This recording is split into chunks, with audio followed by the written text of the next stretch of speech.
예, 우리 울산 남부교회 하나님 앞에서 기도하면서 항상 큰 감격을 합니다. 모든 믿음에 있어서 모범이 되고 뿌리가 된다고 생각합니다. 여러분이 계시기 때문에 한국 교회가 있고 또 하나님의 영광이 이 시대 가운데 존재하는 것이 아닌가 이런 마음을 가지고 있습니다. 여러분을 개인적으로 여러 면에서 종합적으로 격려를 드리고 싶은 마음입니다. 제가 여러분에게 저의 삶 가운데 어떻게 하나님께 역사하셨는지 나의 힘이 되신 여호와여 라는 어떤 말씀을 주제로 해서 여러분에게 간증의 시간을 갖도록 그렇게 하겠습니다. 저는 1958년 전라남도 영광에서 삼남 일녀의 둘째 아들로 태어났습니다. 저희 아버님께서는 매우 평범한 분이었습니다. 전라남도 나주에 있는 어느 공장에서 현장에서 일하셨습니다. 제가 초등학교 다닐 때 입학할 때는 나주에 있는 초등학교 입학을 했습니다. 근데 저희 아버님께서 또 어머니께서 생각하시기에 조그만 시골에서 공부하는 것보다는 좀 큰 도시에 가서 공부하는 것이 좋겠다 이렇게 판단하셨습니다. 그래서 제가 초등학교 5학년 때 전라남도 광주로 전학을 시키셨습니다. 그래서 저는 제가 둘째 아들인데 형과 함께 광주에서 이제 자취를 하면서 중학교, 고등학교 시절을 보내게 되었습니다. 경제적으로 넉넉하지 않았었습니다. 저희 부모님께서 그렇게 넉넉해서 광주로 유학 보낼 만한 그런 형편은 아니었었습니다. 그래서 제가 중학교 다닐 때 추억 중에 한 가지는 반에서 한 명 그 극빈자를 뽑아서 육성회비를 면제해 주었는데 제가 그 당사자로 뽑혔다는 것을 추억하고 있습니다. 그러니까 우리 학교 반에서 가장 전교에서 지금 제일 가난한 학생에 속했다라고 생각합니다. 다만 부모님께서 특히 아버님께서 믿음이 매우 좋으셨습니다. 그래서 항상 그 산상수훈으로 저희 항상 가정 예배를 할 때 계속 말씀을 하셨습니다. 대접을 받고자 하는 대로 남을 대접하는 사람이 되어야 된다는 것이 제가 태어나서부터 아주 어렸을 때부터 계속 평생 들었던 어떤 성경 말씀, 아버님의 어떤 가르침이었고 교훈이었습니다. 대학교 입학하기 위해서 고등학교 3학년 졸업하고 이제 시험을 봤는데 부모님의 기대에 어긋나게 실력이 좀 부족해서 제가 원하는 대학에 입학하지 못했습니다. 이제 그럼 어떻게 해야 될 것인가 이제 깊이 고민하다가 이제 부모님과 상의한 끝에 그럼 서울에 올라가서 제가 1년 동안 재수를 해서 제가 원하는 대학으로 가고 싶습니다. 이렇게 해서 서울에 올라오게 되었습니다. 서울에 가서 1년 동안 재수 생활을 하게 되었습니다. 저희 부모님께서는 그때 나주에 계셨는데 또 저희 부모님께서 저를 위해서 할 수 있는 건 거의 없었습니다. 그리고 저는 서울에서 혼자 학원을 다니면서 재수를 하고 있었습니다. 나중에 알게 된 사실은 저희 어머니께서 제가 시험 마치고 나주로 다시 복귀해서 내려오는 날까지 하루도 빼먹지 않고 아침마다 새벽기도 하셨다는 것을 나중에 알게 되었습니다. 저는 다행히 재수를 마치고 이렇게 제가 원하는 대학에 입학할 수가 있었는데 어찌 보면 저는 나름대로 제가 성실해서 재수생을 했기 때문에 합격했다라고도 생각할 수 있겠지만은 개인적으로는 저희 어머니의 기도를 하나님께서 응답하신 것이 아닌가 그런 생각을 개인적으로 가지고 있습니다. 대학교 1학년이 되었을 때 저는 신앙적으로 모든 면에서 연약함이 있었습니다. 쉽게 말해서 하나님을 잘 믿고 싶은 마음이 있었지만 확신이 없었고 잘 믿어지지 않았습니다. 이걸 어떻게 하면 좋을 것인가 매우 망설이던 차제에 이런 말씀이 제 마음에 다가왔습니다. 입술로 시인하여 구원에 이르느니라 이런 말씀이었습니다. 지식으로 하나님을 믿는 것이 아니고 신앙 고백 내가 마음을 하나님 앞에서 오픈해서 열어서 하나님과 함께 이렇게 신앙생활을 해야 되는 것이 아닌가 그런 생각이 들었습니다. 그래서 제가 1978년 가을 대학교 1학년 2학기 때입니다. 어느 날 학교 기숙사 앞에 있는 잔디밭에 무릎을 꿇고 밤 늦은 시간에 하나님에게 기도했습니다. 입술로 시인하여 구원에 이르느니라. 저는 제 입술로 하나님을 잘 믿고 싶은 마음 신앙 고백을 했습니다. 예수님을 제 마음에 모시고 싶습니다. 제가 믿음 있는 사람이 되기를 원합니다. 믿음에 확신이 있으면 좋겠습니다. 라고 간절하게 기도했던 추억이 있습니다. 정말 놀라운 일이 생겼습니다. 바로 그 다음날 아침부터요. 말씀이 믿어지기 시작한 겁니다. 저는 저의 삶에 있어서요. 저는 어려서부터 교회를 다닌 편입니다. 사실은 부모님께서 신앙을 가지고 계시기 때문에 어찌 보면 모태신앙이었었죠. 그래서 기독교적인 환경과 분위기 속에서 이렇게 그 생활을 쭉 할 수 있었습니다. 특히 대학교 1학년 때는 하나님께서 은혜를 주셔서 대학생 선교단체 중에 하나인 한국기독대학인회라고 하는 대학생 선교단체에서 훈련도 받을 수가 있었습니다. 창세기도 공부하고 요한복음도 공부해서 말씀에 대한 지식이 부족하지 않았었습니다. 더 생각해 보니까 제가 중학교 다닐 때는 미션 스쿨이었습니다. 그래서 일주일에 하루씩 성경 공부 시간이 있었고 일주일에 한 번씩 또 채플도 있었습니다. 그렇게 많은 말씀의 지식이 있었음에도 불구하고 개인적으로 저는 신앙에 확신이 없었는데 근데 제가 하나님 앞에 마음을 열고 내가 정말 믿음 있는 사람이 되기를 원합니다 라고 고백했던 그 다음 날부터 말씀을 읽는데 그 말씀이 그대로 제 마음에 새겨지면서 믿어지는 사건을 저는 경험하게 되었습니다. 저는 그래서 신앙과 믿음이라는 건 하나님의 선물이고 하나님의 은혜이다라는 생각을 개인적으로는 가지고 있습니다. 저는 정말 말씀의 사람이 되었습니다. 저는 그 다음 날부터 정말 말씀이 믿어졌기 때문에 또 말씀을 읽으면 호기심이 너무나 많았습니다. 또 성경책은 매우 내용이 많았기 때문에 그 모든 걸 제대로 안다는 것은 거의 불가능했습니다. 저는 그래서 아침마다 큐티를 습관하기 시작했습니다. 아침마다 성경 말씀을 성경 한 반 페이지 정도 분량을 순서에 따라서 읽기 시작했고 큐티 가이드북을 참조하면서 보고 매일같이 소감을 적었습니다. 일주일에 한 번씩은 제가 작성한 소감문을 같은 소그룹 내에서 발표도 했었습니다. 그런 생활을 사실 대학교 1학년 1학기 때부터 4학년 졸업할 때까지 하게 되었습니다. 저는 대학교 4학년 졸업했을 때 여러 면에서 담대했었습니다. 성경 말씀의 지식에 대한 것도 남에게 뒤떨어지지 않는다 생각이 들었습니다. 그리고 모든 면에서 자신만만했었습니다. 쉽게 말해서 이런 생각이었죠. 하나님께 젊은 저를 부르셨으니까, 내가 청년 시절에 하나님을 믿게 되었으니까 아마 내 앞길의 모든 것은 하나님께서 좋은 선한 길을 예비해 놓으셨을 거다. 예를 들면 최선의 길을 예비해 놓으셨을 거다라는 그런 기대감이 있었습니다. 그리고 믿는 자에게는 능치 못할 일이 없다고 했으니 모든 일이 합력하여 선을 이룰 것이기 때문에 뭐 걱정할 게 뭐가 있겠는가, 이런 아주 낙관적이고 이렇게 편한 마음으로 대학을 졸업하게 되었습니다.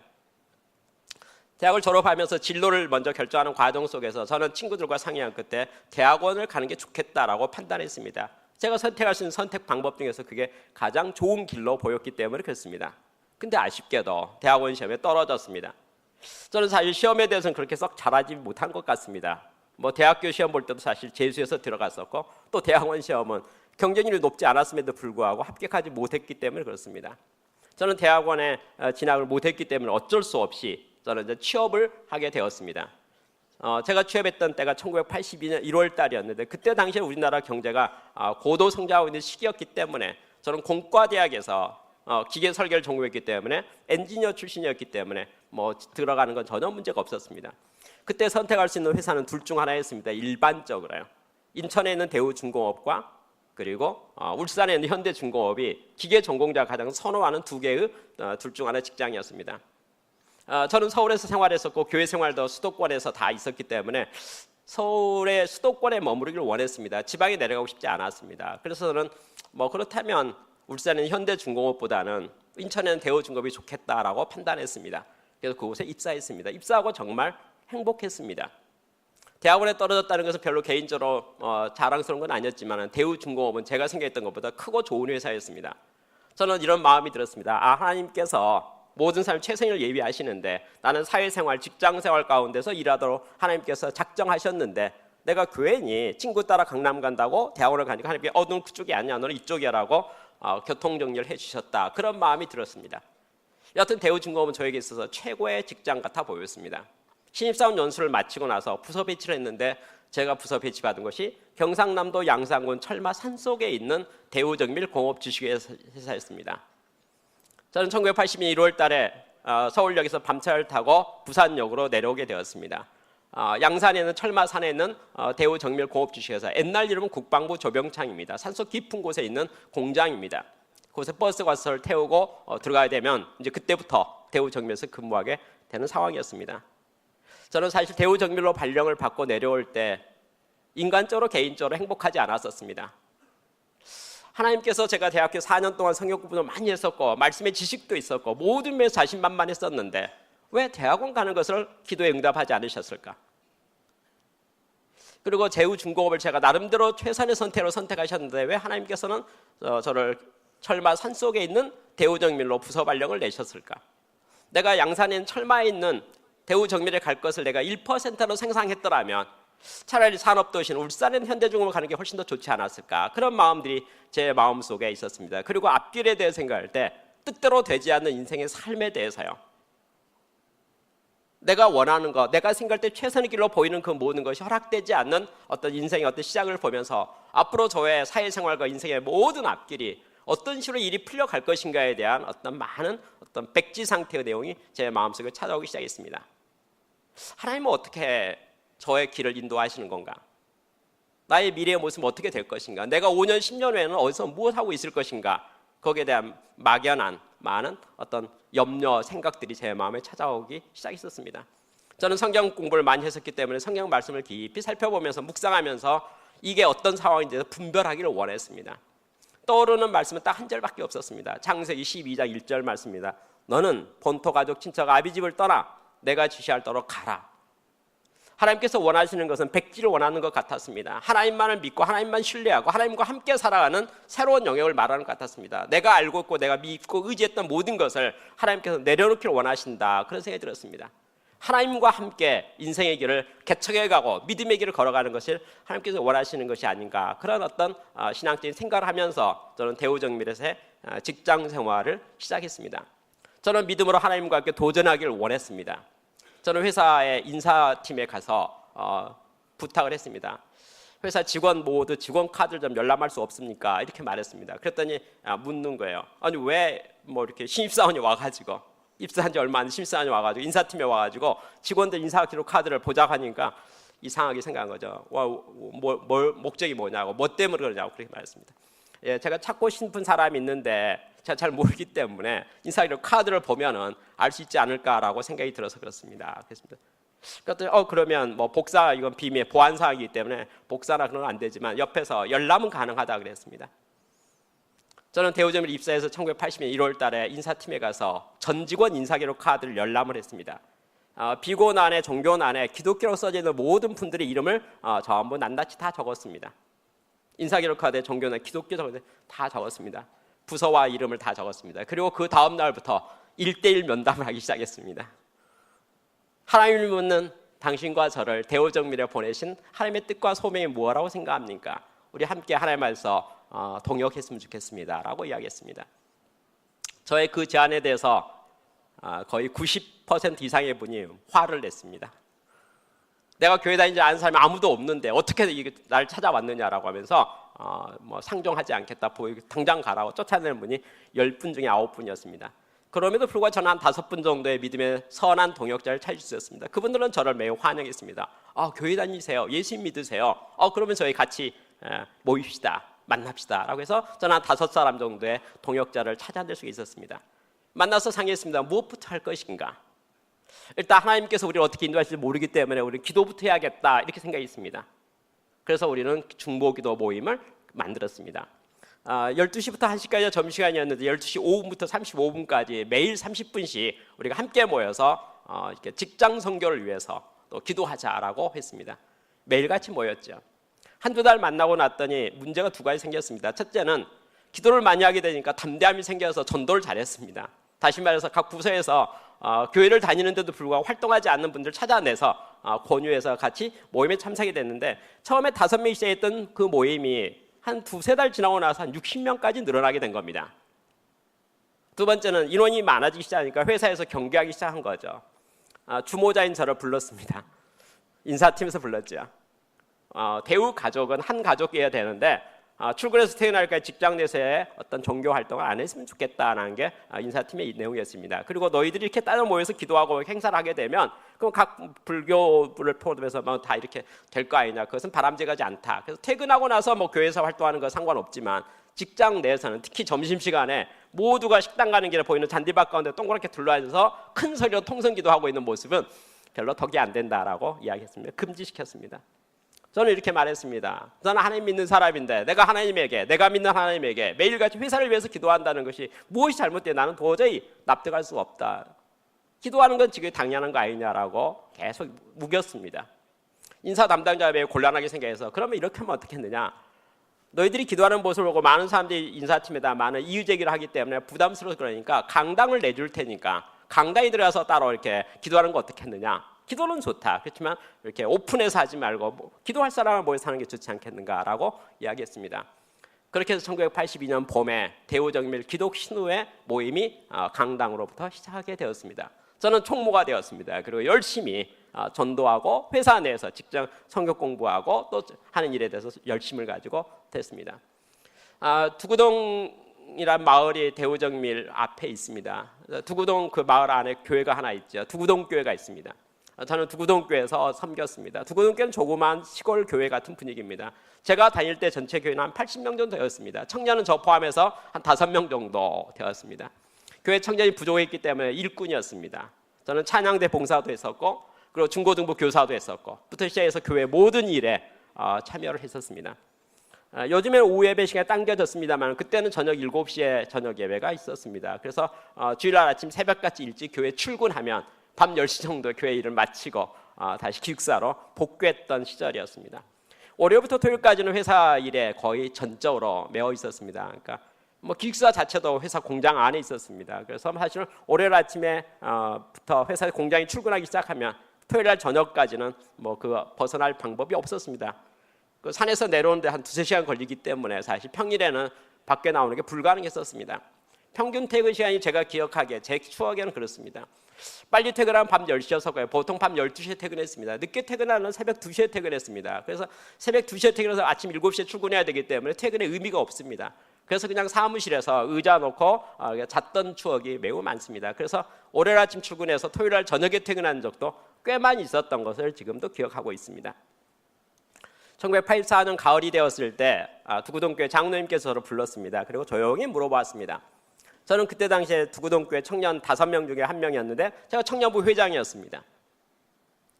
자네 이곳에 와서 직장 생활한 지 3년 됐는데 이제 가정을 만들 때가 된 것 같은데 결혼에 대해서 어떻게 생각하고 있는지 그리고 사귀는 자매가 있는지 이렇게 물었습니다. 없다고 했습니다. 저는 대학 4년 동안 선교단에서 훈련을 받았었는데 그 선배들이 저에게 이렇게 권면했었거든요. 대학 시절 짧은 시간 동안에 연애하고 데이트하고 시간 낭비하지 말고 성경 공부나 열심히 했으면 좋겠다. 그리고 대학을 졸업하고 나서 이렇게 이성교제하는 게 좋지 않겠는가 그런 권면이 있었습니다. 저는 대학교 1학년 1학기 때부터 선교단에서 활동했기 때문에 4학년 졸업할 때까지 공식적으로 데이트 한 번도 해보지 못했었습니다. 그리고 직장 취업해서 대우정을 철마 산속에 가서 열심히 월요일부터 토요일까지는 밤 산속에 있었고 주일날은 두구동교회에서 아침부터 저녁까지 밤 늦게까지 있었기 때문에 따로 사귀는 사람이 아무도 없었습니다. 장로님께서 제게 이렇게 많은 거 없으면 내가 소개시켜줄까 그랬습니다. 그래서 소개를 받았습니다. 그리고 결혼하게 되었죠. 청년의 부회장을 소개시켜 주었습니다. 두구동교회 청년회장과 부회장이 두구동교회에서 결혼을 하게 된 겁니다. 1984년 11월 20일에 결혼을 했습니다. 사실 그것은 여러 면에서 간단치 않았습니다. 9월 초에 제가 제 아내에게 청혼을 했거든요. 근데 제 아내도 매우 황당하고 당황하게 생각했나 봅니다. 왜냐하면 저는 지금은 많이 성숙했다고 생각하는데 그때는 그냥 엄청나게 일 중심이었고 이기적이었고 자기 중심적이었고 매력이 없는 사람이었거든요.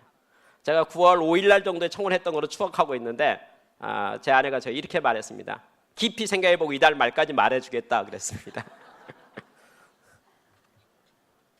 한 25일 정도 생각한 끝에 승낙을 했습니다.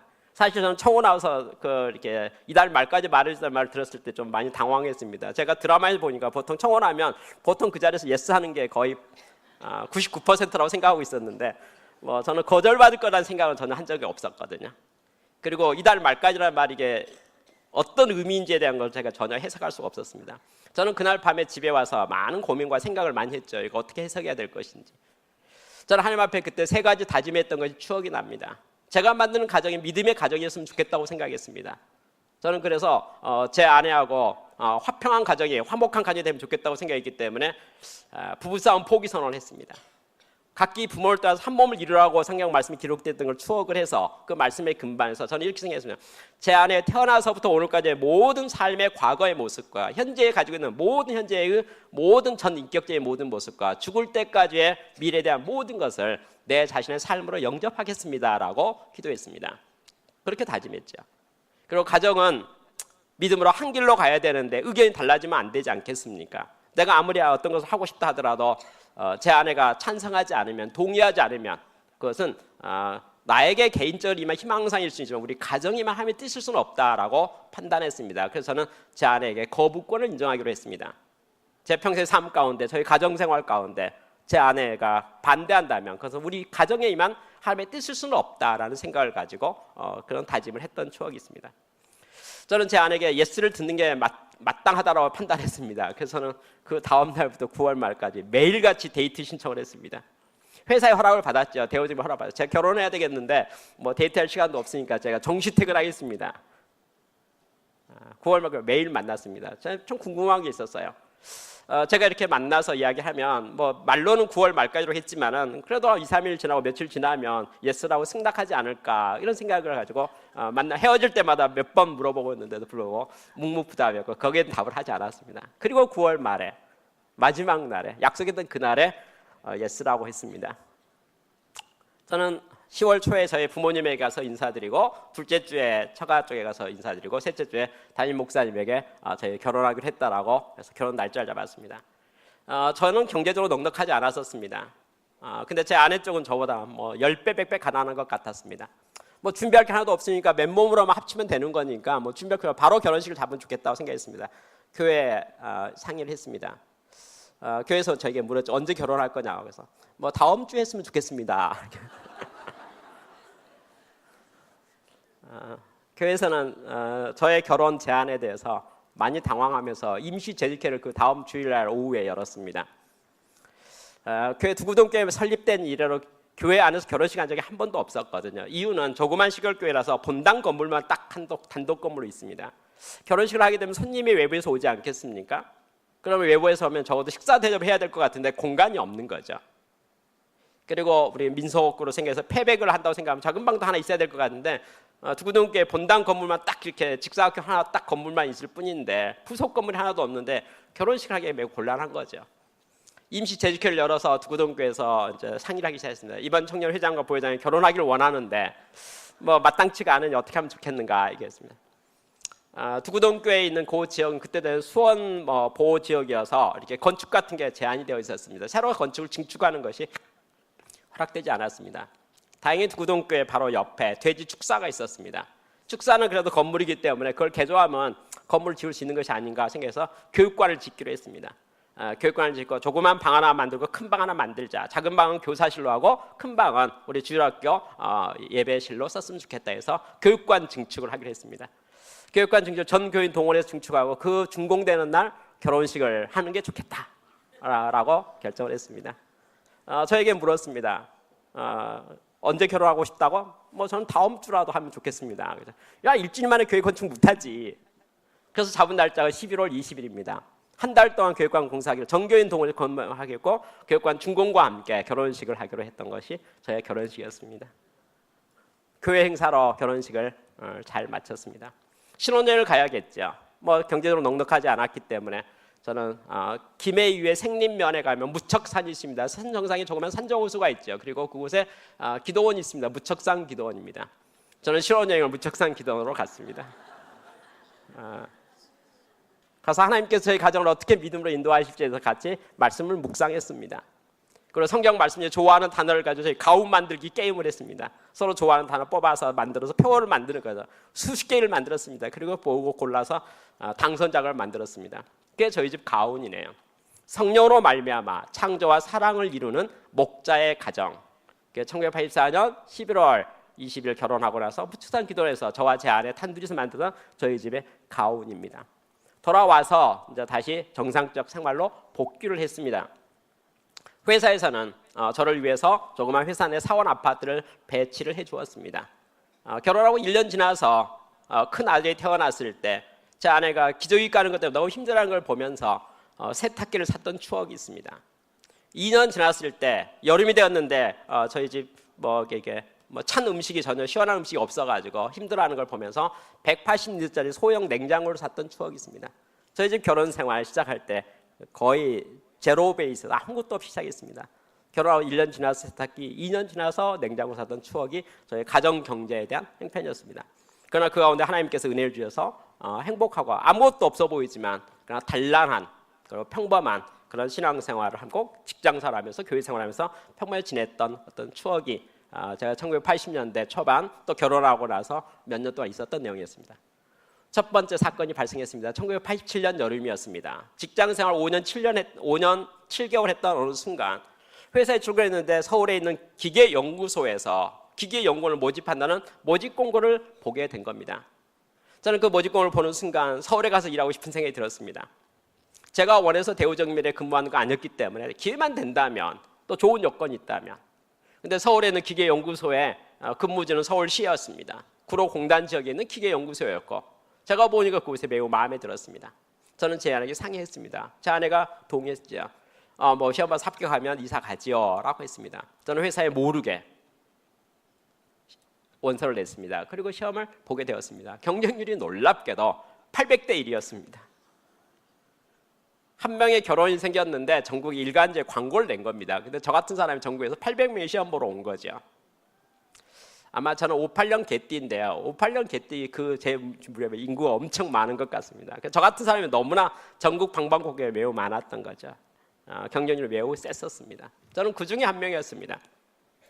저는 그 합격에 대한 자신이 없어서 잊어버리고 있었습니다. 합격자 발표일에 그래도 수험생의 의무라는 게 있지 시험 봤는데 결과도 확인 안 하면 안 되지 않는가 해서 전화를 하게 되었습니다. 근데 합격자 한 명이 바로 저였습니다. 저는 너무나 감사했습니다. 정말 기쁨의 눈물을 흘렸던 것이 기억납니다. 입사 구비서를 준비해가 서울에 올라와서 기계연구소에 서류를 제출했습니다. 담당자가 모든 게 다 잘 되었다라고 하면서 대우정비를 정리하고 퇴사하고 이제 출근하시면 된다라고 하면서 호봉을 불러줬어요. 급포를 불러줬습니다. 저는 급포의 수준을 잘 몰랐기 때문에 반문했죠. 월급이 얼마입니까? 이렇게 물었습니다. 근데 그 급여 수준은 상상 이하로 낮았습니다. 제가 받고 있었던 대우정밀 급여보다 50%밖에 되지 않았어요. 반밖에 되지 않은 겁니다. 너무 낮았어요. 5% 10% 낮는 건 이해가 되지만 50% 낮는 건 도저히 제가 납득할 수 없었습니다. 그래서 항의를 했죠. 왜 이것밖에 안 되냐 그렇게 물었습니다. 그랬더니 제가 제출한 서류에 석사와 박사 학위증이 없지 않느냐라고 말했습니다. 연구소에서는 학사급, 석사급, 박사급이 급이 다르다라고 이야기를 했습니다. 그러니까 석사, 박사는 경력이 인정되지만 학사로서 제가 석사, 박사 대학을 가지 않았기 때문에 연구원에서 학사급이라는 거죠. 그리고 더 하나 말했습니다. 대우정밀은 민간 기업이라서 그곳의 근속연수는 경력에 산정되지 않습니다 라고 말한 겁니다. 사실 5년 7개월 인정을 100% 받는다 하더라도 급여가 더 받지는 않습니다. 제가 보기 5% 내려갈 뻔했는데 5년 7개월의 경력을 전혀 인정하지 않는다고 하니까 급여 수준이 전혀 매우 낮은 상태였죠. 저는 매우 당황했습니다. 이걸 그냥 받아들일 수가 없네요. 그래서 항의를 했죠. 아니 5년 7개월이 인정이 안 되면 그럼 좀 줄여서 5년을 인정해 주든지 아니면 80% 인정하든지 그게 맞는 것이지 전혀 인정하지 않는다고 해서는 그건 안 된다라고 항의를 했습니다. 인사 담당자 저에게 무뚝뚝하게 답합니다. 규정이 그런데 어떡하냐고요. 규정이 그런데.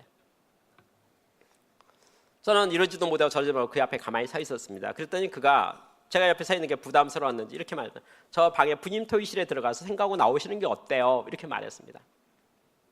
저도 그래야겠다 생각이 돼서 저 당황 속에 그 방에 들어갔습니다. 그런데 여러분 제가 그 방에 들어가자마자 말씀이 떠오른 거예요. 말씀이 떠올랐어요. 토기장이가 토기를 만드는데 금그릇과 은그릇과 질그릇을 만드는 권한이 왜 토기장이가 없느냐. 토기장이가 그릇을 만드는데 귀하게 쓸 그릇과 철하게 쓸 그릇 선택의 권리가 왜 토기장이가 없느냐는 말씀이 강하게 떠오른 거예요. 저는 깜짝 놀랐습니다. 그날 아침 읽었던 큐티 말씀도 아니었고요. 저는 그 말씀이 너무나 강하게 떠올랐기 때문에 그 자리에 앉아서 그 말씀 때문에 가만히 앉아서 생각해보기 시작했습니다. 생각해보니까 토기장이는 하나님이신 것 같습니다. 그리고 그릇은 부르심 받은 그리스도인 성도인 것 같아요. 귀하게 쓰는 그릇 그리고 금그릇 은그릇은 모든 사람으로서 인정받고 되고 싶어하는 성공적인 모습을 말하는 것 같아요. 부귀 영화 명예 권세를 가진 것 같고요. 사회적으로 모두로 인정받는 어떤 그런 모습인 것 같아요. 그러나 철하게 쓸 그릇과 질그릇은 이름도 없이 빛도 없이 쓰임받는 수많은 그리스도인을 말한 것 같아요. 그리고 수로 봐서는 금그릇 은그릇보다는 귀하게 쓰는 그릇보다는 질그릇 숫자가 훨씬 많다는 생각이 들었습니다. 토기장의 그릇을 만드는데 그릇이 용도를 정하는 게 왜 토기장의 권한이 아니냐라는 물음에 대해서 저는 갑자기 그 자리에서 이런 생각이 들었습니다. 대학원에 시험 볼 때 제 친구 6명이 같이 시험을 봤거든요. 5명이 합격했어요. 1명 떨어졌거든요. 떨어진 사람이 저였거든요. 제 친구들은 하나님께서 귀하게 쓸 나름대로 용도가 있어서 그들을 선하게 배치했다는 생각이 들었습니다. 이 중에 1명 뽑아서 질그릇 써야겠다고 생각해서 저를 선정하셨고 그래서 대우정을 철마산으로 보내고 두 분께서 섬기도록 그렇게 질그릇같이 용도를 쓰고 있는데 제가 그곳에 와 있다는 생각이 들기 시작했습니다. 그리고 그 자리에서 깊이 묵상하는 가운데 하나님 앞에 다음을 알게 되었습니다. 나의 힘이 되신 여호와여 내가 하나님을 사랑하나이다. 그 표현에 대해서요. 제가 하나님에게 도움의 기도는 수없이 많이 하고 있지만 내가 하나님을 사랑하나이다 말에 신앙 고백을 못하고 있다는 걸 알게 되었습니다. 하나님 저를 도와주세요. 저의 부족한 점을 채워주세요라는 기도는 수도 없이 많이 했지만 젊은 저를 하나님이 왜 부르셨을까요? 하나님은 저를 통해서 이루고 싶은 하나님의 꿈과 계획은 무엇일까요? 하나님께서 내가 뭘 하기를 원하시는 걸까요? 거기에 대해서 제 마음은 열리지 않았던 겁니다. 심지어는요, 남이 보기에는 신앙생활, 교회생활, 직장생활, 신우회 활동 너무너무 열심히 잘하는 거로 모범생 같아 보일지 몰라도 제가 하나님 앞에서 부르심에 대해서 헌신에 대해서 전혀 마음이 열려있지 않기 때문에 성경 말씀에 주여 주여 하는 자마다 다 천국에 갈 것이 아니라는 그 말씀이 저에게도 해당된다는 생각이 그 순간 저를 찾아왔습니다. 내가 뭘 하기를 하나님이 원하시는 것이지? 내가 어떤 걸 하는 것이 하나님께서 기뻐하시는 뜻이 되지? 내가 하나님을 사랑한다는 사랑의 표현은 과연 어떠한 모습으로 드러날 수 있고 나타날 수 있는 것인지? 저는 사람들 앞에서 인정받기를 원했고요. 모든 면에서 잘 되기를 원했던 저의 마음이 있었지만은 하나님 앞에 헌신하는 것과 하나님을 사랑하는 것과 내가 마치 시편에 있는 다윗의 고백같이 나의 힘이 되신 여호와여 내가 주를 사랑하나이다. 그러한 말을 제가 할 수 있는 자격이 없다는 것을 깊이 생각했습니다. 매우 이기적이고 자기중심적인 헌신이 전혀 없는 저의 신앙의 모습을 그때 그 순간 처음 발견했습니다. 저는 남보기에는 괜찮은 사람 같아 보였었거든요. 신앙적으로요. 그러나 저의 마음의 중심과 하나님에 대한 생각이 헌신한 단어 관점에서는 전혀 그렇지 열려있지 않다는 것을 깨달았습니다. 저는 마음이 많이 슬퍼졌습니다. 어떻게 해야 되지? 어떻게 해야 되지? 생각했습니다. 한참 생각 끝에 결단을 내렸습니다. 부르신 대로 내가 부른 곳, 내가 있는 선 곳, 거룩한 땅이라는 생각을 하게 됐습니다. 하나님께서 모세를 부르셔서 너가 선 곳이 거룩한 곳이 신발을 벗으라 했던 것 마찬가지로 주께서 나를 부르신 그곳이 바로 하나님 임재하고 나의 소명의 땅이라는 생각을 하게 되었습니다. 저는 그것을 받아들이기로 했습니다. 하나님께 저를 질그로 부르셨다면 질그로 살기로 결단했던 순간이었습니다. 저는 한참 시간이 지나서 그 방을 나와서 인사탐정을 찾아서 인사기로 A4 백지를 하나 달라고 했습니다. 백지를 줬습니다. 저는 그곳에 입소 포기서 이강락 위 번연을 일신상에 사유하여 기계연구소 입소를 포기하고자 하오니 허락하여 주시기 바랍니다. 그리고 1980년 여름 어느 날 날짜를 쓰고 사직서를 제출했습니다. 그리고 서울역에서 다시 부산역에서 밤차를 타고 내려갔던 적이 1980년 여름에 있었던 저의 삶입니다. 저는 그 다음 날부터 목자가 되었습니다. 저는 대우정밀에 충성했습니다. 그곳에 있는 모든 전 직원은 하나님께 저에게 맡겨주신 저의 양 같은 존재라고 저는 생각했습니다. 저는 대우정밀 기술기 신우회 회장이 되었습니다. 모든 부서에 성경 모임을 다 만들었습니다. 회사 직원 중에 복음을 듣지 않는 사람 한 명도 있어서는 안 된다는 게 저의 생각이었습니다. 직장 선교에 완전하게 헌신했습니다. 하나님께서 정말 놀랍게 역사하셨습니다. 부흥이 되었습니다. 예배가 뜨거워졌습니다. 모든 모임들이 활성화됐습니다. 저는 많은 하나님께 주신 아이디어 가운데 많은 행사들을 이벤트를 만들기 시작했습니다.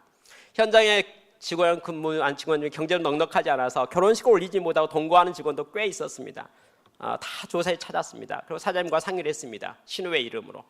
그래서 합동 결혼식 같은 것을 만들었습니다. 그래서 다 합동 결혼식 신우회의 주관으로 해서 합동 결혼식도 하기 시작하고 또 다양한 모습으로 섬김과 나눔과 봉사에 대해서 열심히 했습니다. 그렇게 지냈던 어느 날이었습니다. 1992년 1월이 되었습니다. 만 10년 대우정밀에 내려간 지 정확하게 10년 된 그날 전화가 한 통 왔습니다. 서울에 있는 컨설팅 회사에서 스카우트 제안이 온 겁니다. 저는 그 전화를 받자마자 0.1초도 망설이지 않고 노 그랬습니다. 사람마다 케이스가 다르겠죠. 저는 5년 전에 기계연구소 사건은 저에게 인생에서 매우 큰 전환점이었거든요. 저는 대우정밀에서 정년퇴직할 각오가 되어 있는 생각, 그것은 충분한 사람이고 더 이상 제가 개인적으로 바라는 거 없습니다. 근데 경영 컨설팅이 저에게 전화 와서 오지 않겠느냐고 했을 때 저는 응답하지 않았습니다. 노라고 했죠. 단호하게 망설임 없이 했습니다. 근데 연락이 계속 오는 거예요. 노라고 했는데도 불구하고 계속 연락 오기 때문에 저는 순간 망설임이 생겼습니다. 혹시 하나님과 관련된 부르심은 아닌가, 그런 1%의 의문이 들기 시작했습니다. 저는 저를 인격적으로 신앙적으로 잘 아는 믿음의 선배 한 7분에게 연락했습니다. 그리고 진로 상담에 대해서 청구를 했습니다. 그거 만났습니다. 그리고 저의 상황을 소상하게 말하고 의견을 구했습니다. 그분들은 신중하셔가지고 바로 즉답하신 분은 없었습니다. 알아보겠다, 기도해보겠다, 알아보고 이야기해주겠다라고 보류했습니다. 그리고 연락이 왔죠. 7분에게 연락했는데 7분 모두가 저에게 옮기라고 하는 거예요. 저는 그때 당시에 대우정비에서 좋은 말로 말해서 자리 잡았습니다. 저는 기계를 전공했기 때문에 기계 기술사 자격증을 가지고 있었고요.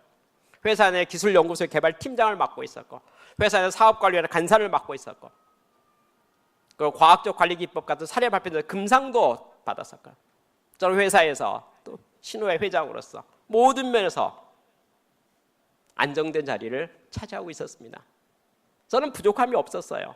옮길 이유가 하나도 없는 겁니다.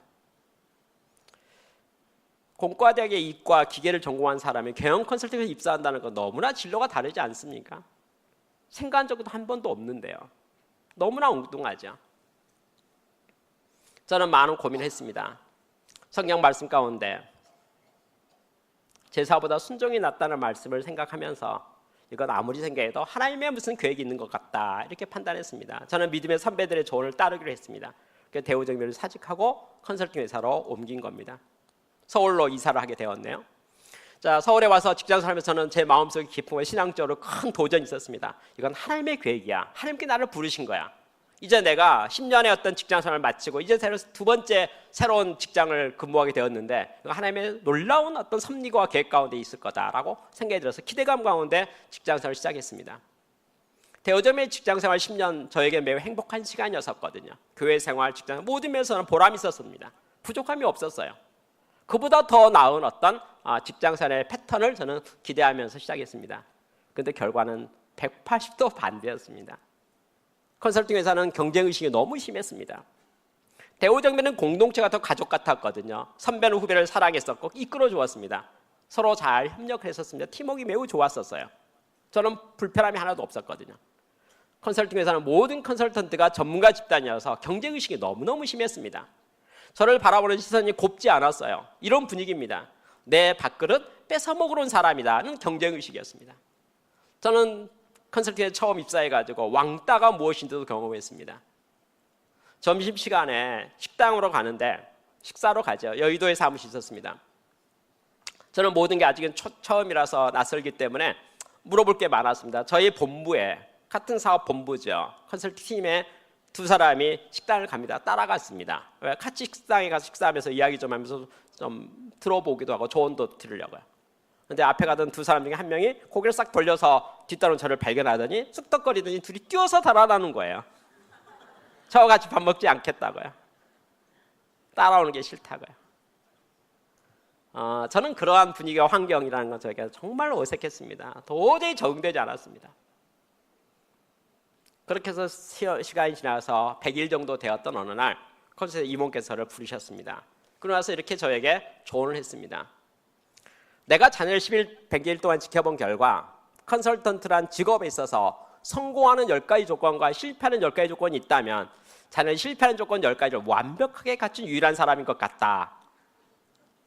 곧 떠나게 되겠지만 하루라도 빨리 입장을 정리하는 게 좋을 것 같아서 조언해 준다. 이렇게 말했습니다. 부적격하다. 제가 봐도 그렇습니다. 맞질 않아요. 그 직장과 문화와 분위기는 저하고 전혀 어울리지 않습니다. 컨설팅 회사에서 나름 스타 같아 보이는 잘 나가는 어떤 분들 있잖아요. 그분들과 저하고는 정말 대각선이에요. 저는 그분같이 할 수가 없어요. 할 생각도 없고요. 저는 정말 어울리지 않는 곳에 제가 서 있는 겁니다. 저는 그날 저녁에 집에 가면서 정말 마음이 답답했습니다. 저는 하나님에게 조용히 기도했습니다. 하나님, 제가 대우정밀 근무할 때 기계연구소에 대한 건은 전적으로 저의 희망이었습니다. 하나님이 기뻐하지 않으셨죠. 그런데 제가 컨설팅 회사로 옮긴 것은 반대지 않습니까? 저 옮길 생각 추호도 없었습니다. 0%라는 거 하나님 아시지 않습니까? 마음의 중심하신 하나님 다 알고 계시지 않습니까?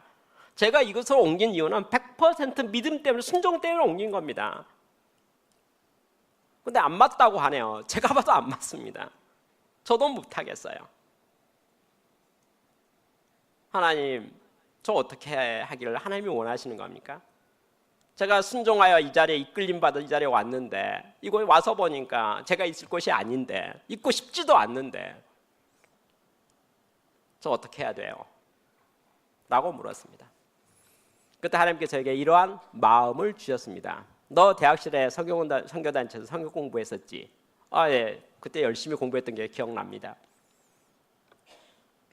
너 선교와 미션을 뭐라고 생각해? 미션이요? 선교요? 하나님 나라를 잘 모르는 문화권에 가서 예수 그리스도의 증인됨을 또 하나님 나라 확장을 위해서 노력하는 다양한 활동들이 선교고 전도고 미션이지 않을까요? 그래? 너 잘 아는 것 같아. 내가 한 가지만 질문을 보자. 너는 컨설팅 업종이 하나님을 인정하고 하나님을 경배하고 하나님의 선한 도구가 되어서 사용되고 있는 직업군이라고 너는 생각하는 거니? 생각해보니까 아닌 것 같아요. 제 주변의 컨설턴트 중에서 크리스찬이라고 드러난 사람은 아무도 없는 것 같아요. 아무도 없는 것 같아요. 문화권과 모든 것은 어울리지 않는 것 같아요. 아닌 것 같은데요. 그래서 내가 컨설팅 업종을 선교주로 생각해서 너를 선교사로 파송했는데 그렇게 나약한 마음을 먹어서 되겠어? 내가 너를 선교사로 파송했는데 일터 선교사라 컨설팅 업종으로 그 직업 분야로 아무도 없기 때문에 내가 내 사람을 굳이 심었는데 그런 마음이 제 마음에 깊이 찾아온 거예요. 저는 그래서 그날 저녁에 깊이 생각 끝에 한 가지만 결단했습니다. 떠나지 않겠다고요. 있겠다고요. 떠날 수 없다고요. 주께서 저를 그곳에 심으셨기 때문에 옮길 수 없다고. 1992년 1월 시작했던 이직이 연말이 되어서 360년 근무하는 컨설팅 회사에 저의 석차가 객관적으로 제가 판단해서 360명 중에 360등으로 판명이 되었습니다. 마음속으로 1등하고 싶은 마음이 있어요. 근데 360년은 걸릴 것 같아요. 도저히 현실적으로 불가능해 보였습니다. 1993년 1월이 되었을 때 저는 하나님 앞에 깊이 기도 끝에 하나님 제가 이곳에 뿌리를 내리고 싶습니다. 자리 잡고 싶습니다. 어떻게 하면 좋겠습니까? 저에게 지혜를 주세요. 길을 열어주세요. 방법을 가르쳐주세요. 제가 어떻게 해야 될 것인지 길을 주세요. 라고 깊이 기도했습니다. 한 가지 지혜가 떠올랐습니다. 저는 운동신경이 발달되지 않아서 그런지 몰라도 운동 중에 잘하는 거 하나도 없습니다. 성격도 내성적이어서 사람들과 어울리는 것도 이렇게 별로 좋아하지 않습니다. 잘하는 게 하나 있어요. 책 한 두세 권 주고 도서관에 딱 처박아 놓으면 하루 종일 즐겁게 하루 잘 보낼 수 있습니다. 공부하는 컨설턴트가 되면 어떨까? 책을 읽는 컨설턴트가 되면 어떨까? 실력 있는 컨설턴트가 되면 어떨까? 책을 읽고 책을 쓰는 컨설턴트가 되면 어떨까? 지식의 깊이를 더해서 그 지식을 남에게 나누어주는 지식을 나누는 컨설턴트가 되면 어떨까? 저는 공부하는 게 좋겠다 생각이 들었습니다. 저는 1994년 1월 달에 회사에다 신청을 했습니다. 저는 공과대에서 기계설계를 전공했고 대우정밀한 제조 공장에서 만 10년 근무하고 컨설팅에서 1년 근무했기 때문에 저는 그때 당시에 그 분야에서 최고 회사는 일본의 도요타 자동차라고 생각했습니다. 내가 일본 도요타 자동차에 연수를 가가지고 장기 연수를 가가지고 도요타 자동차 어떻게 그렇게 일을 공장 관리를 잘하는지 내가 공부를 좀 해가지고 마스터해가지고 그 내용을 대한민국의 모든 공장들에게 보급하게 되면 그건 의미가 있지 않겠는가 이런 생각이 제 마음에 든 겁니다. 회사에 연수 신청을 했죠. 회사는 거절했습니다. 여기 대학원 아니야. 여기 공부하는 곳 아니야. 여기 일하는 곳이야. 차라리 대우점에 10년 동안 일 잘한다고 해서 생각해서 뽑아서 드디어 1년 동안 드디어 지도 준비하고 공부시켜놔서 이제 드디어 일할 때가 됐는데 이래서 돈 벌 생각하지 않고 무슨 공부한다는 거야. 여기 대학원 아니야. 공부하는 곳 아니야. 자네가 일본 도요타를 가길 원한다고 그래 뜻과 치는 동의가 돼. 공부한다는 거니까. 실력을 기르는 건 좋아. 좋은 생각인 줄 알아. 근데 자네가 도요타 가면 도요타에서 가만히 있나? 연수비 달라할걸? 그걸 회사가 내라고? 그건 안 되잖아.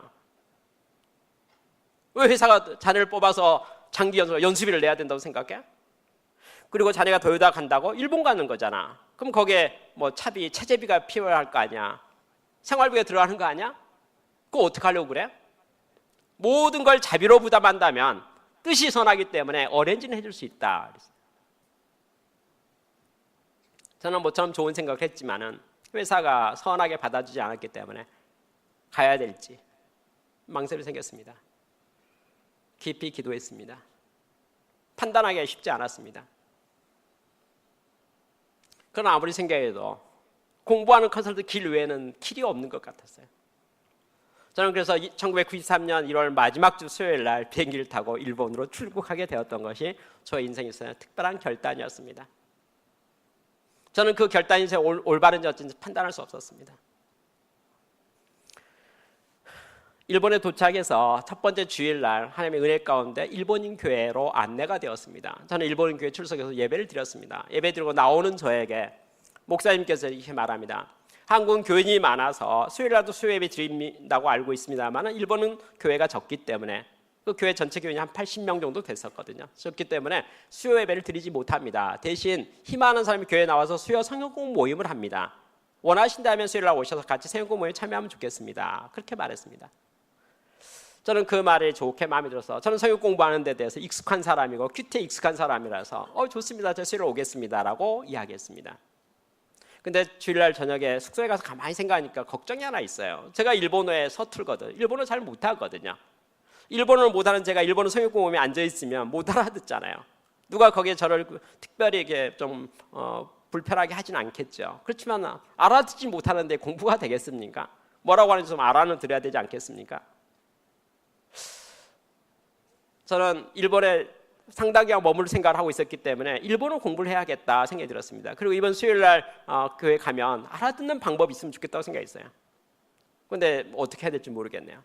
저는 깊이 생각하다가 이런 생각이 들었습니다. 성경책 한 장을 외우면 어떨까?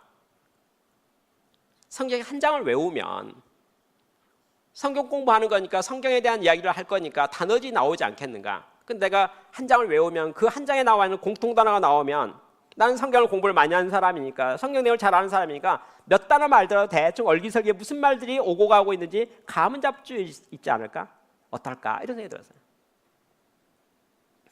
그게 좋다는 생각이 들어서 저는 하나님께 기도해서 하나님, 제가 성경 한 장을 외우려고 합니다. 제가 수요일 성경 모임에 가서 단어를 좀 알아들었으면 좋겠어요. 제가 실력 없는 건 하나님 아시지 않습니까?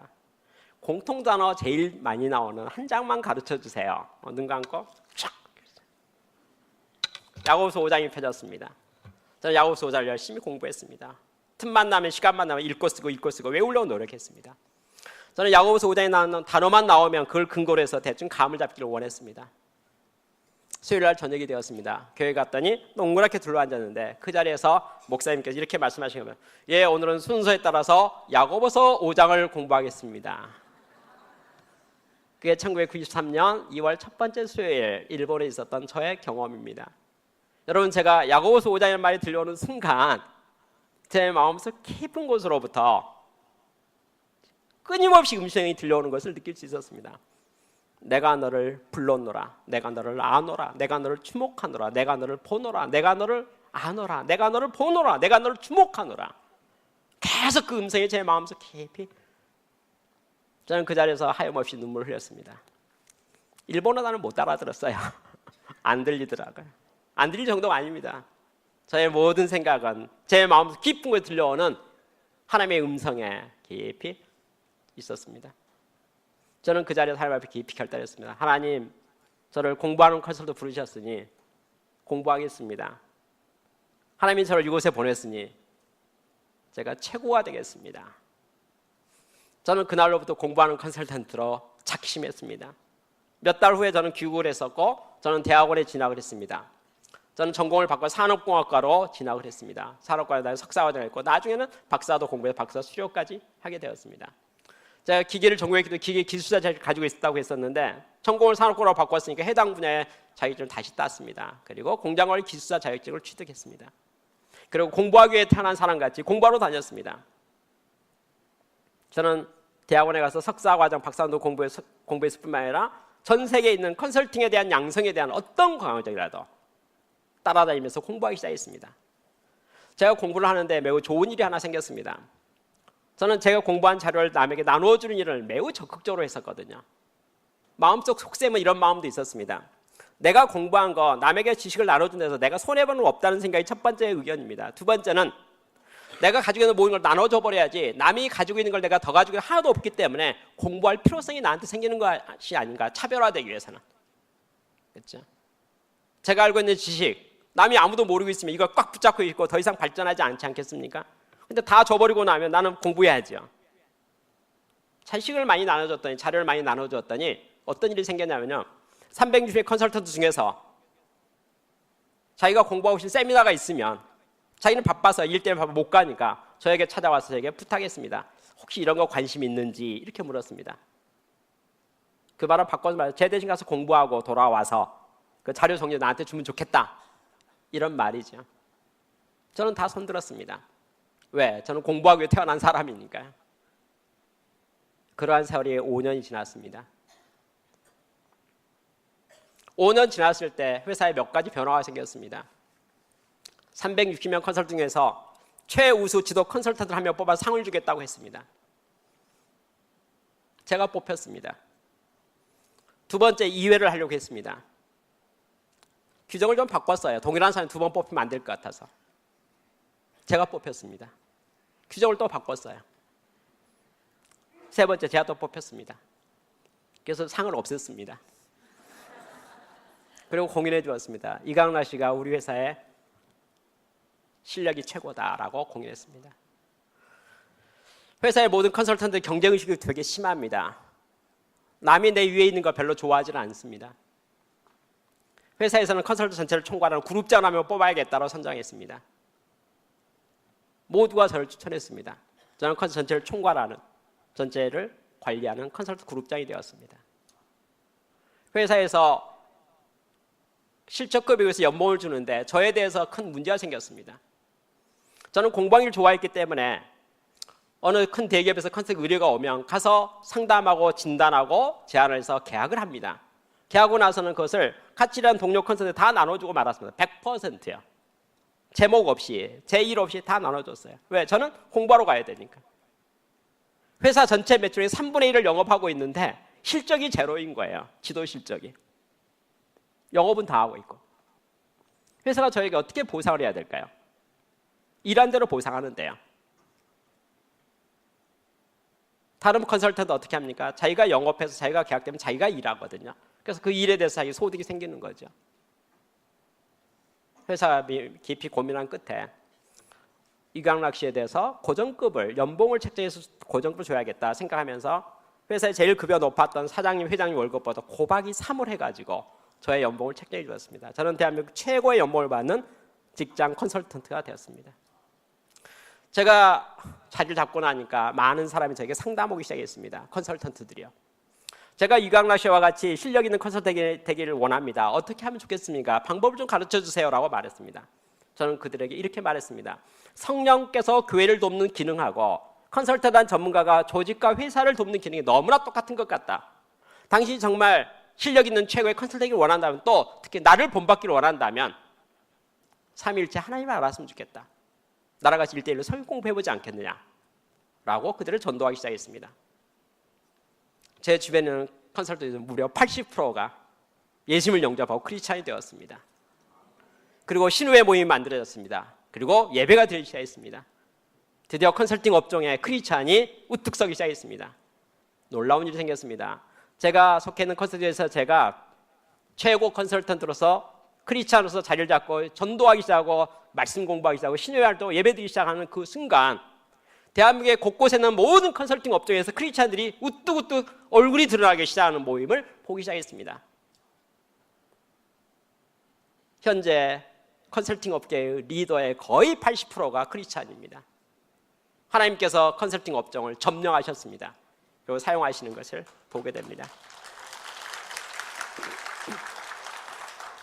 저는 컨설팅 업체를 이제 그 회사 한국능률협회 컨설팅 회사를 사직하고 나와서 KR 컨설팅 회사를 창업을 했습니다. 창업하고 나서 어느 날이었습니다. 1998년 1월 달에 창업했는데 바로 그 해였습니다. 1998년 9월 12일 토요일이었는데 너무 피곤하고 일을 많이 해서 그런지 몸에 무리가 돼서 그런지 운전하다가 졸았습니다. 졸음 운전이야. 하마터라면 죽을 뻔했죠. 하나님의 은혜 가운데 괜찮았습니다. 그날 저녁에 저는 고등부 교사였었는데 교사 기도회가 있었어요. 기도회 자리에 가서 가만히 앉아있는데 하나님께서 저에게 이렇게 묻는 것 같았습니다. 내가 너를 왜 살려준 줄 알아? 이렇게 묻는 것 같았어요. 저는 기도회 자리에서 깊이 묵상하기 시작했습니다. 1998년 9월 12일은 서울의 올림픽도로에서 졸음운전하다 사망한 저의 마지막 날이 될 수도 있었다는 거죠. 근데 하나님께서 저를 구해주신 겁니다. 이유가 있어요. 그 이유가 뭘까 생각했어요. 저는 그날 깨달은 게 하나 있습니다. 우리 모두는요 1년 365일 중에서 자기 태어난 생일날을 기념하고 축복해 줍니다. 그런데 또 하나의 날이 있겠네요. 이 땅에요. 내 인생의 이 날에 나의 이 땅에 마지막 날이 분명히 존재한다는 역사적 사실입니다. 다만 날짜를 모르는 거죠. 연도를 모르는 거죠. 우리는 내가 젊기 때문에요. 건강하기 때문에 그 날이 막연히 길 거로 생각하는 겁니다. 예를 들면 수십 년 후로 생각하는 거야. 막연히 멀리 생각하는 거죠. 근데 그날은 짧을 수도 있다는 거죠. 오늘일 수도 있다는 거죠. 나의 남은 시간이 길지 않을 수가 있다는 거죠. 그러면 나의 이 땅에 남은 날이 얼마인지를 모르는 인생이 어떻게 인생을 사는 것이 참 지혜일까요? 저는 그날 깊이 생각할 끝에 이렇게 생각했습니다. 나의 인생의 뒤를 봤을 때 아쉬움과 모든 부족함이 많이 느껴진다 할더라도 오늘 허락된 날은 내일은 잘 모르겠고 내일 일은 내일 염려할 것이고 오늘의 날이 현재의 이 시간이 내 인생의 삶 가운데 가장 가치 있고 보람 있고 멋있고 자랑스럽고 의미 있는 날이 되도록 최고의 날이 되도록 베스트 오브 베스트가 되도록 노력하는 것이 지혜가 아닐까 이런 생각이 들었습니다. 오늘이 최고의 날이 되는 것, 오늘 원 없이 사는 것, 원 없이 하는 것, 정말 하고 싶은 것, 인생을 이루고 싶은 모든 것은 오늘 다 하는 것, 오늘의 최선을 다하는 것. 내 인생의 가장 중요한 날은 오늘이고 이 시간이고 지금 나에게 맡겨진 일이고 미루는 것은 지혜가 아니고요. 예를 들어 볼까요? 지금은 내가 시간이 부족하고 재정적 여력이 없고 모든 게 부족하기 때문에 지금은 때가 아니니까 내가 나중에요. 시간의 여유가 생기고 재정의 여유가 생기고 형편이 나아지면 그때 하겠다고 하는 그 모든 약속과 생각들이 내 인생에서 이루어질 수 있을까요? 모르겠다는 거죠. 허락될까요? 알 수 없는 거죠. 확실한 건 하나 있네요. 오늘은 나에게 맡겨져 있잖아요. 저는 하루하루 주어진 저의 삶에 충실하기로 그날 결단했습니다. 제가 공부 많이 했다고 여러분 자랑을 했는데요. 만약에 제가 죽고 나면 제 머릿속에 있는 모든 지식은 어떤 의미를 발휘할 수 있을까요? 나만 알고 있는 모든 것. 의미 없잖아요. 언제 나눠줄까요? 죽기 전에요. 언제 죽을 건데요? 모르잖아요. 저는 그 다음 날부터 나팔 불기 시작했습니다. 나는 컨설턴트 공부 많이 한 사람입니다. 내가 알고 있는 노하우에 대해서 배우기를 원하는 사람이 있으면 내가 가르쳐 주겠습니다. 저는 제가 알고 있는 노하우 모든 것을 공유하고 있는 사람이 있어야 된다고 생각했어요. 많으면 많다고 좋다고 생각했어요. 저는 매주 토요일마다 8시간씩 무료 강의를 시작했습니다. 내가 알고 있는 모든 것 아낌없이요. 0.01% 남겨놓지 않고 모두가 다양한 모습으로 저는 지식에 대한 나눔을 실천하기 시작했습니다. 1999년도에 그 다음해입니다. 우리나라 그때 그 제2건국운동 하면서 각 분야마다 신지식인 선정하고 그랬었어요. 중소기업청에 저를 추천해가지고 국가 3호 신지식인으로 선정된 바가 있습니다. 저는 지식의 나눔에 대해서 매우 적극적이었습니다. 제가 할 수 있는 모든 건 저는 내일로 미루지 않았습니다. 매일같이 제가 주어진 모든 것에 열심히 했습니다. 사업에 대한 일이 넉넉하진 않았습니다. 어느 동료 컨설턴트는요, 위장 취업해가지고 저 회사 데이터베이스와 모든 걸 다 가져간 사람도 있었습니다. 또 저 회사 직원 중에 독립한 컨설턴트 있었는데 독립해서 일하다 보니까 넉넉하지 않아서 저희 고객사 와서 영업하면서 이렇게 말하기 시작했습니다. 제가 케어 컨설팅을 왜 그만둔 줄 압니까? 밖에서 본 케어 컨설팅과 안에서 본 케어 컨설팅 같다고 생각하십니까? 여러분이 알고 있는 이강락 씨와 실제 이강락 씨가 같다고 생각하십니까? 그래서 말하기 시작했습니다. 저에게 항의 전화도 오기 시작하고요. 다양한 많은 일들이 생겼습니다. 저는 나름대로 최선을 다해서 나눈다고 생각하고 섬긴다고 생각했고 저는 마음의 중심을 가지고 하나님 앞에서 올바르게 산다고 생각했지만은 세상의 모든 일하는 모든 것은 저의 선의를 악의로 갚는 사람도 엄청 많았습니다. 저는 아침마다 새벽기도에서 눈물이 있었습니다. 저는 하루 하나님에게 이렇게 질문했습니다. 하나님, 제가 성경책 읽어보니까요, 슬픔의 선지자가 있어요. 에레미야입니다. 에레미야 애가서를 보니까 내 눈물이 침상을 적시라고 기록되어 있는데 제가 정말 궁금해서 물어봅니다. 에레미야가 눈물이 많습니까? 제가 눈물이 많습니까? 제가 눈물이 많아요. 제가 많은 것 같아요. 근데 잘 모르겠어요. 누가 많아요? 말 좀 해보세요. 그렇게 눈물로 기도했던 날들을 추억하고 있습니다. 세월이 지나서 2008년이 되었습니다. 1998년에 창업했기 때문에 2008년 만 10년 되었어요. 남들은 저를 되게 부러워했습니다.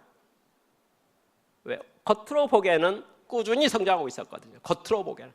그 안에 많은 파도가 있었음에도 불구하고 꾸준히 성장했습니다. 근데 2008년 가을이 되어서 제가 깊이 바라본 게 한 가지 있습니다. 인생의 지혜예요. 지혜가 아니고 현실입니다. 작은 배는 작은 파도에 시달리고 큰 배는 큰 파도에 시달린다는 원리입니다. 작은 배는 방파제에 있지만 물 위에 떠 있기 때문에 요동칩니다. 배가 커지면요, 방파제 안에 갇혀 있을 수가 없어요. 큰 바다 나가야 됩니다. 큰 바다 나가면 뭐가 됩니까? 태풍 만날 수가 있잖아요. 태풍 만나버리면요, 아무리 큰 배라도 혼쭐 납니다. 작은 믿음으로 견딜 수 있는 시기가 있지만요, 하나님께서 큰 믿음을 요구하는 때도 있게 됩니다. 인생에 있어서 안전하다는 것은 존재하지 않다는 것을 알게 되었습니다. 그러면 어떻게 해야 될까요? 어떻게 해도 부족함이 있고 불편함이 있고 요동침이 있고 어려움이 있는데 이 인생을 어떻게 사는 게 참 지혜일까요? 저는 깊은 고민 끝에 말씀을 깊이 묵상하는 가운데 출애굽기에 보니까 구름 기둥, 불 기둥으로 하나님께서 동행하시고 인도하셨던 것을 깊이 보게 되었습니다. 이스라엘 민족 광야길은 넉넉한 길이 아니었습니다. 그러나 하나님께서 낮에는 구름 기둥으로 함께 하셨고요, 밤에는 불 기둥으로 함께 하셨습니다. 구름 기둥과 불 기둥의 방향과 속도의 모든 걸 결정했습니다. 머무르면 계속 머물렀습니다. 계속 가면 계속 갔습니다. 그리고 40년 지나서 가나안 땅 입구에 도달하게 됐다는 것을 알게 되었습니다. 그러면 인생을 살면서 나의 경험과 지식과 능력으로 판단하지 아니하고 살아계신 아버지 하나님께서 나에게 뭘 말씀하시고 뭘 기대하시고 내가 어떤 삶을 살기를 하나님이 원하신지를 내가 분별해가지고 그 말씀 가운데 하루하루를 이끌림받아 순종하며 사는 것이 참 지혜가 아닐까? 나의 모든 판단과 지식을 다 내려놓고 주께서 나에게 오늘 내가 뭘 하기를 원하시는지를 내가 깊이 묵상하고 생각한 끝에 그대로 사는 것이 참 지혜가 아닐까 하는 생각을 했습니다. 저는 그렇게 사는 게 어떻게 살아야지 그렇게 할 수 있는지에 대해서 궁금했습니다. 저는 그래서 2008년 10월 11일부터 11월 19일까지 40일짜리 기도 카렌다를 하나 특별히 만들었습니다. 새벽 기도 카렌다입니다. 아침마다 새벽 기도 가서 물어보기를 원했습니다. 하나님의 음성 듣기를 원했습니다. 내가 오늘 계획을 하나님 앞에서 계획해 보기를 원했습니다. 하나님께 기뻐하신 일이 무엇인지를 알아보기를 원했습니다. 그리고 나의 오늘의 하루의 삶이 하나님의 뜻에 어긋나는 건 1분 1초도 어떠한 것도 하고 싶지 않은 마음으로 40일 살았으면 좋겠다라고 생각했습니다. 구름 기둥 불 기둥 머무르는 이스라엘 민족과 함께 그러한 모습으로 나의 하루가 말씀하면서 기도하면서 시작하고요, 하나님 품 안에 존재하고요, 하라 하시면 하고 가라 하면 가고 맡겨주는 대로 허락되는 대로 오늘 나에게 주어진 모든 일을 믿음으로 바라보고 가는 것이 좋겠다, 이런 생각이 있습니다. 그리고 40일 지냈습니다. 저는 40일 지내면서 마음에 약간 두려움이 하나 있었어요. 제가 감당치 못할 일을 시키면 어떡하나? 그렇죠? 근데 40일 동안 그런 일은 없었습니다. 좋은 일이 하나 있었습니다. 뭐 크게 잘된 일은 없었지만은 저는 인생을 살아오면서 속단해가지고 빨리 일이 잘 되고 싶은 과욕과 욕심과 탐욕 때문에 제가 냈던 판단 실수들이 꽤 많이 있었거든요. 뒤돌아보니까 부끄러운 추억들이 정말 많습니다. 그런데 그 40일 동안에서 한 건도 없었어요. 왜냐하면요, 누가 저에게 좋은 제안 하잖아요. 그러면 과거에 저의 경험과 지식으로 뭐라고 해요? 예스 그랬겠죠. 그렇잖아요. 예스 했잖아요. 근데 그 40일은 그렇게 하지 않았습니다. 딱 듣고 예, 좋은 제안인 것 같습니다. 저도 뭐 그게 상당히 타당하고 의미 있다고 생각합니다. 저도 동의하고 싶은 마음이 듭니다. 그런데 이건 매우 중요한 문제이기 때문에 제가 깊이 생각해보고 내일 아침 8시까지 말씀드리면 안 될까요? 모든 의사결정 내일 아침 8시로 미뤘습니다. 내일 아침 8시의 의미는 뭘까요? 저는 내일 아침 5시에 새벽 기도로 가서 하나님 앞에 이 문제를 내어놓고 하나님께서 판단하시도록 하나님의 뜻을 구하겠다는 겁니다. 하나님께 예스하면 예스가 되는 거, 하나님께서 기뻐하지 않고 하나님께서 말씀하지 않으면 저는 그 일에 제가 참여하기를 원치 않는다는 겁니다. 내 인생의 주인은, 내 시간의 주인은, 내 일의 주인은 내가 아니다는 거죠. 그렇게 결정했기 때문에 모든 내용을 신중히 섞어요. 경솔함이 없어졌습니다. 그래서 40일이 잘 지나갔습니다. 저는 마음에 담대함이 생겼습니다. 한 번 더 해야겠다 생각이 들었어요. 11월 20일부터 연말까지 한 40일 딱 맞는 것 같아요. 40일 숫자가 좋아 보였습니다. 한 번 더 해야겠다. 근데 제가 회사 대표이기 때문에 저희 직원이 저한테 묻습니다. 2009년 1년 사업 계획이 어떻게 되냐고요. 저는 마음이 동일한 마음이기 때문에 사업 계획 없네요. 저는 하루하루. 그렇죠? 40에다 360을 더하니까 405가 되는 거예요. 5자가 마음에 안 들어서 5를 줄인 거 400이 됐습니다. 야, 내가 40일 기도하면 400일 기도를 한번 해보면 어떨까? 저는 그거 괜찮은 것 같았어요. 저는 그래서 400일째 기도 카테드랄을 만들었습니다. 그게 2008년 11월 20일부터 2009년 12월 23일까지 400일짜리 카렌다였습니다. 저는 400일을 40회라는 분위기로 보냈습니다. 그런데 드디어 하나님께서 2009년에 저의 삶 가운데 개입하셔서 저를 부르기 시작했습니다. 아침에 말씀을 읽는 중에요. 출애굽기 읽었던 것 같습니다. 이집트를 생각하고 이스라엘 애굽을 생각하고 내가 언제 기회가 되면 성지 순례 한번 가봐야겠다 이런 마음을 먹고 있는 그날 아침 일어서서 나오면서요. 하나님 저 언제 한번 애굽 가볼 수 있나요? 물었더니 그날 아침 9시예요. 전화가 왔어요. 여기 이집트 카이로인데요. 그러는 거예요. 오셔서 컨설팅 하실 수 없냐고 묻는 거예요. 그래서 제가 이집트 카이로에 가게 됐죠. 인도 첸나이를 가게 됐죠. 중국에 가게 됐죠. 부르신 대로, 기회 되는 대로 부르심이 있었습니다. 그곳에 가서 보니까 하나님께서 허락하신 목자, 양들이 있었습니다. 예를 들어볼까요?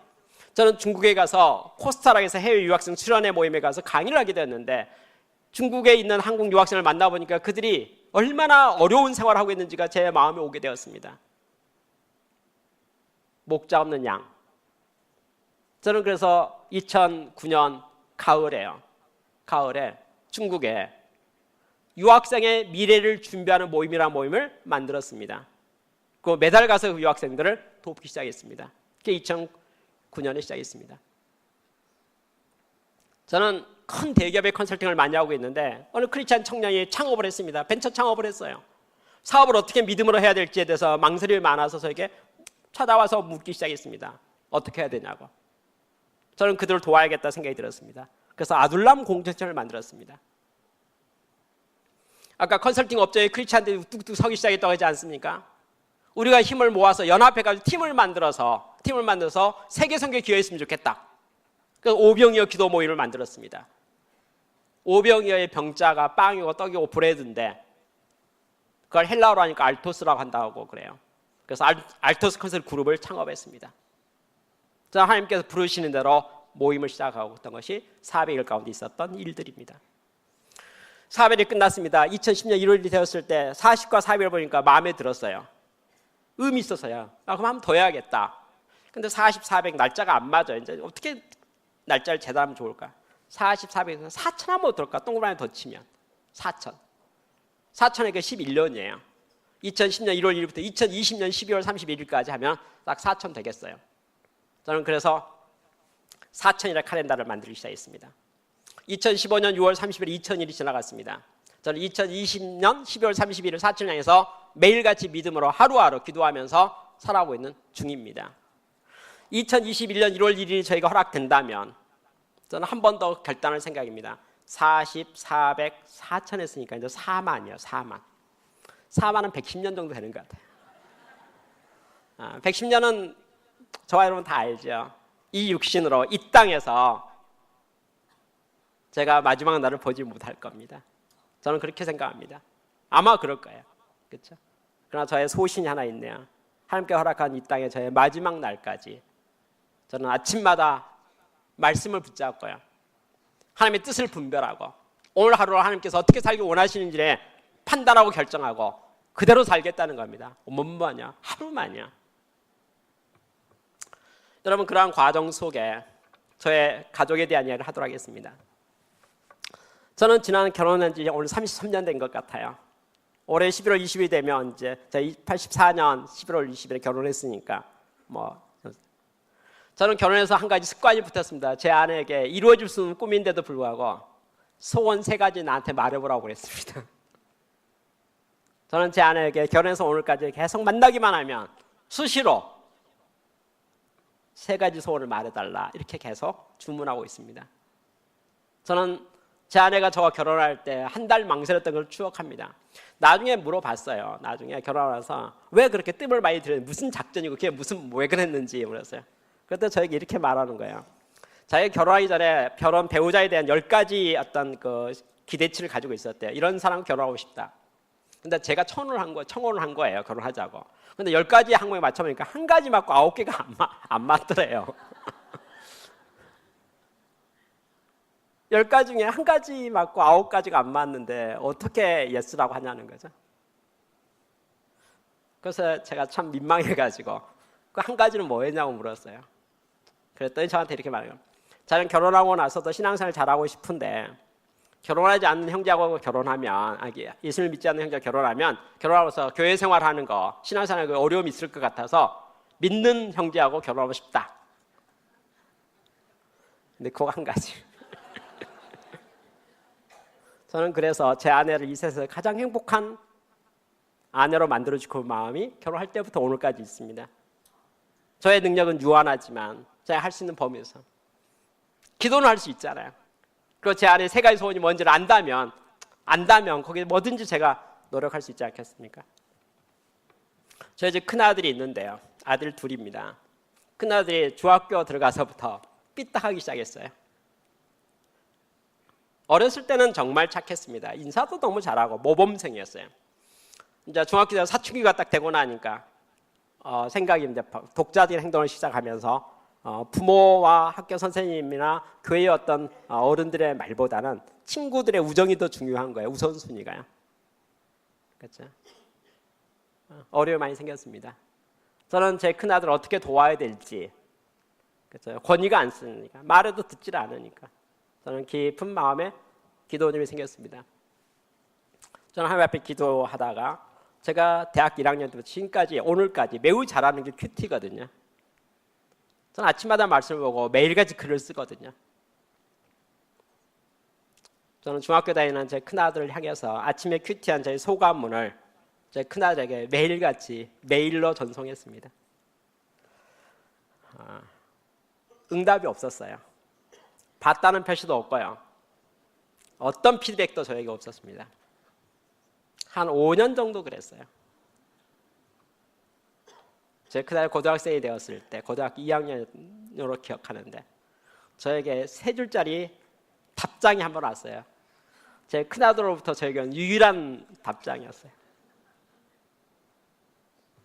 무소부재하신 하나님께서 아버지의 모든 인생 가운데 함께 하신 건 마찬가지로 저의 삶 가운데도 함께 하신다는 것을 왜 믿지 못하시고 의심 가운데 매일같이 걱정하시는지요.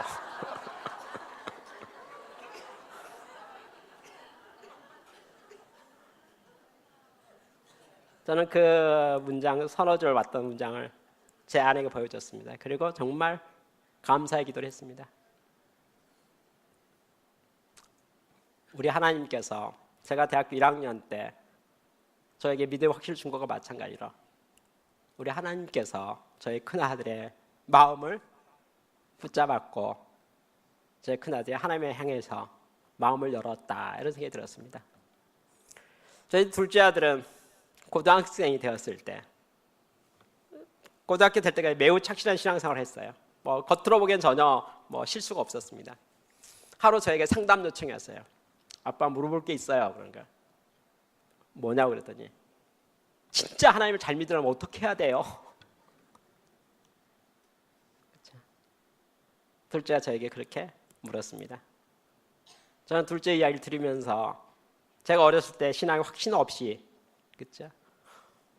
제 둘째가 보니까 아버지, 어머니 그리고 형 딱 보니까 자기도 예수님을 잘 믿어야 되겠다 생각까지는 드네요. 환경상으로. 근데 확신이 잘 없는 거죠. 그렇죠? 그래서 저는 교회 수련회 가서 예수 그리스도를 인격적으로 만나는 경험을 하면 좋겠다, 그렇죠? 라고 교회 수련회를 적극 추천했습니다. 그래서 제 둘째가 교회 수련회 다녀오더니 저에게 와서 간증하기 시작했습니다. 예수님을 만났다고.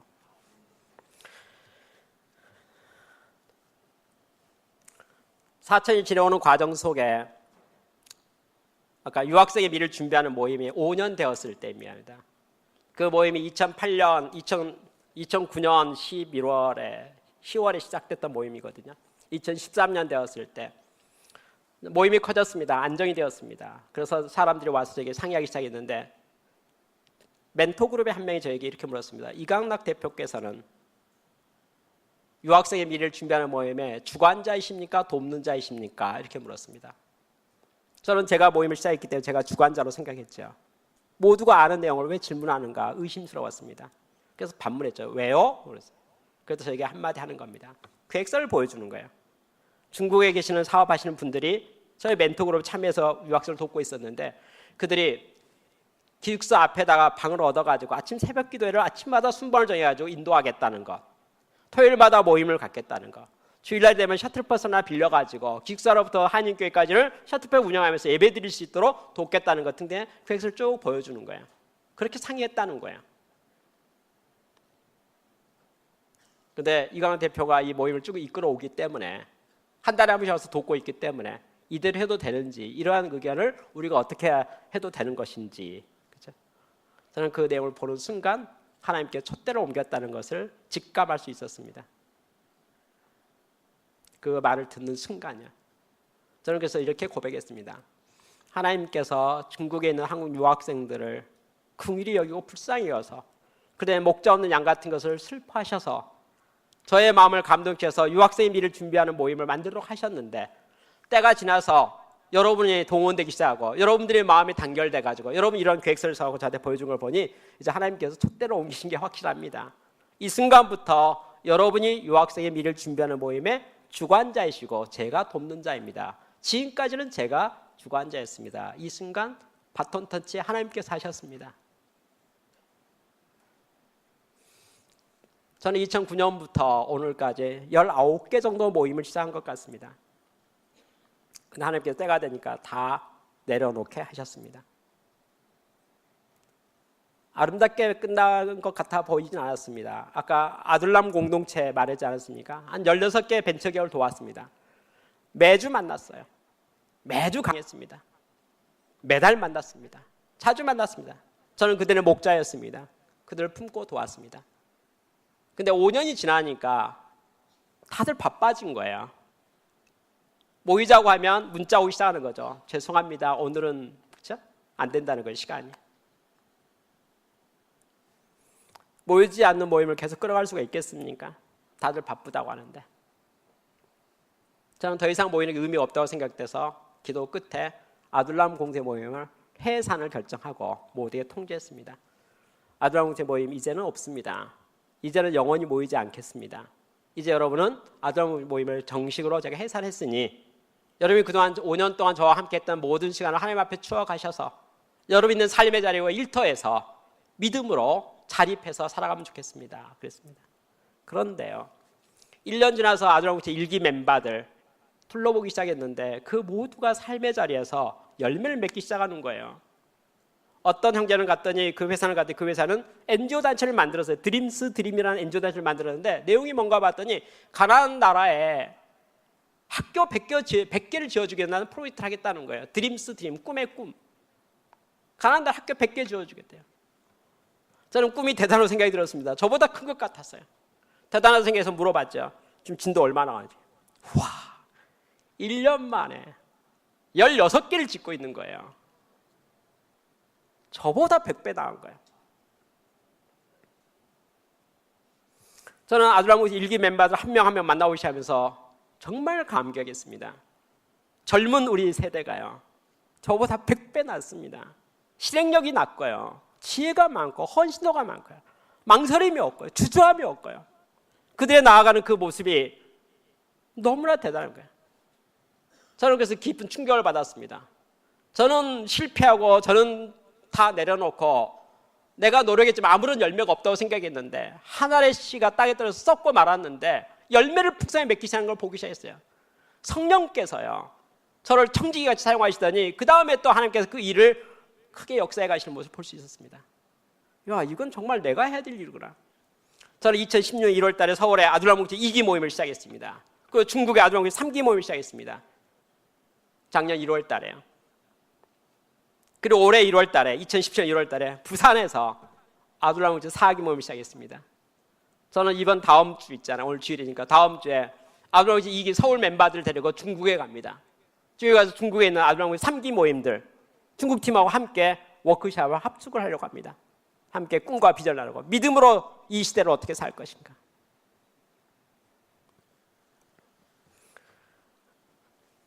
저의 삶 가운데 많은 내려놓음이 있었습니다. 건강상으로 문제가 있은 적이 있었어요. 뭐 고지혈증이니 갑상선 암이니 통풍이니 등등 하면서 꼼짝 못할 시절도 있었습니다. 그러나 여러분 보시는 바와 저는 매우 건강합니다. 우리 하나님께서는 전지전능하십니다. 일꾼들에게 일할 수 있는 기회를 하나님께 허락하십니다. 다만 우리에게 많은 어려움과 고난과 고통을 주는 것은 하나님 앞에서 바라보라고 하는 것 같습니다. 내려놓음에 대해서요. 저는 여러분 이런 말씀을 드리고 싶습니다.